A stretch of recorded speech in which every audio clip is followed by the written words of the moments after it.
Salut les amis, il est 4 heures, c'est l'heure du goûter, c'est l'heure de préparer un délicieux sablé breton à faire par les enfants et pour les enfants. Donc c'est super simple à réaliser, vous allez voir. Et en plus, on peut les préparer à l'avance, les garder dans une boîte hermétique, les grignoter quand on en a envie, au petit-déj ou au goûter. Et puis aussi les garder au congélateur et les cuire à la demande. Voilà, c'est plutôt simple, sympa. C'est parti, on y va.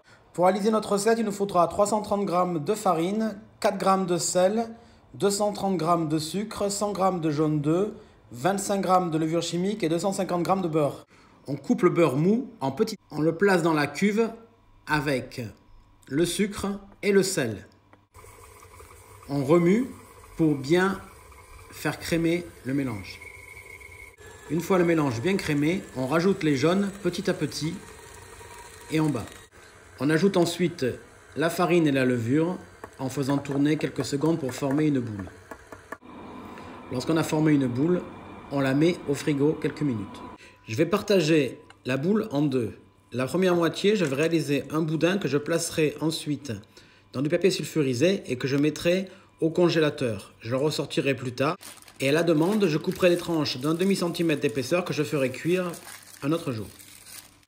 Le reste de la pâte, je vais fariner mon plan de travail et l'étaler au rouleau à pâtisserie.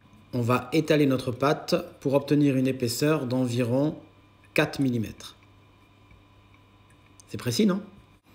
Il ne reste plus qu'à réaliser des petits emporte-pièces. Là, je me sers d'une tasse à café et de les déposer sur une plaque à four.